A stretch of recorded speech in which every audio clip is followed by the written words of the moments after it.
From JBS Studios in Greater New York, this is the JBS News Update with Teisha Bader.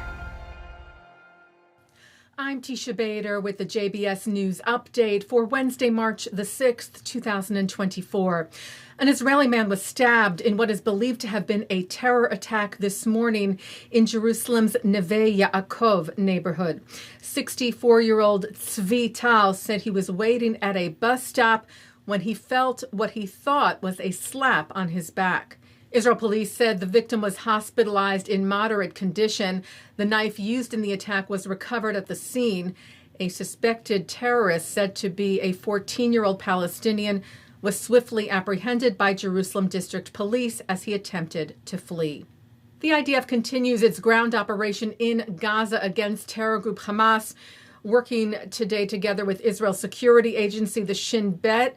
The IDF said troops raided terrorist infrastructures, arrested terrorists, and located weapons, and eliminated terrorists, including in an airstrike that took out 2 terrorists who the IDF said took part in the October 7th massacre in kibbutz near Yitzhak.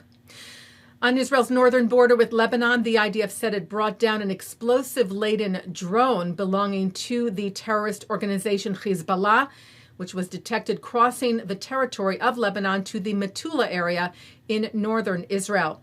Israeli fighter jets also hit several Hezbollah structures. And last night hit launch sites in Lebanon from where barrages of rockets were fired yesterday at Kiryat Shmona. Ramadan begins this Sunday evening, and Israeli Prime Minister Benjamin Netanyahu held a special meeting regarding preparations for the Holy Muslim month on the backdrop of the security situation currently. National Security Minister Itamar Ben-Gvir had called for restrictions to be put into place this year, but the Prime Minister reassured that access for Muslim prayer to the Temple Mount would remain the same as in previous years. Netanyahu saying Israel's policy has always been and always will be to safeguard freedom of worship for all faiths. This is what we have also done during Ramadan, and this is what we will do now. We will do everything to safeguard freedom of worship on the Temple Mount while appropriately taking into account security and safety needs, and will enable the Muslim public to mark the holiday.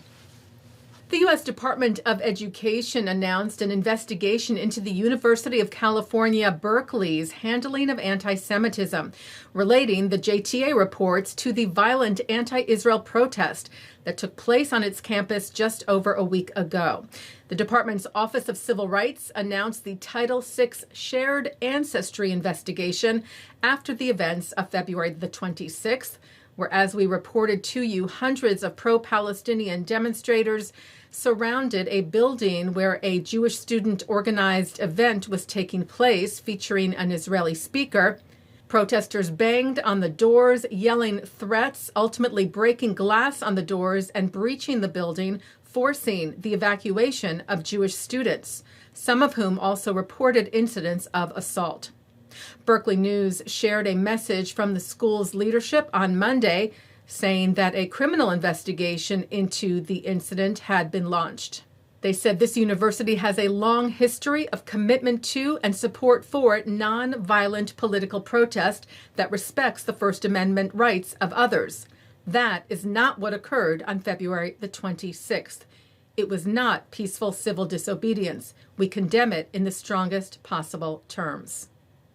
Well, a bipartisan group of over a dozen members of the U.S. House of Representatives joined over a dozen family members of American Israeli hostages to call for the immediate return of the approximate 134 hostages abducted on October the 7th by Hamas, who remain in captivity in Gaza now for 152 days.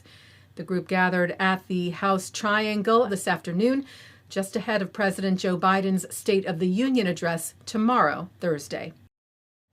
Taking a look now at our programming for tonight on JBS for Wednesday, March the 6th. At 7 o'clock, David Harris shares his perspectives with Shahar Azani on defending Israel, combating anti-Semitism, and assessing Jewish community strategies. At 7:30, FIDF Live's Steve Weil and Lara Krinsky welcome Colonel Elad Edri, Search and Rescue Brigade Commander of the IDF, to share his experiences since October the 7th, beginning with the Battle of Zikim at the start of the war. At 8:15, Weil speaks with David Lubin, bereaved father of fallen lone soldier Staff Sgt. Rose Lubin. At 8:30, it's ILTV's Insider. At 9, Ruth Weiss is on L'chaim. At 10, it's a replay of Defending Israel, followed by a replay of this newscast. And coming up next, it's Thinking Out Loud. And that's the JBS News Update for Wednesday, March the 6th, 2024. I'm Teisha Bader. Am Yisrael Chai.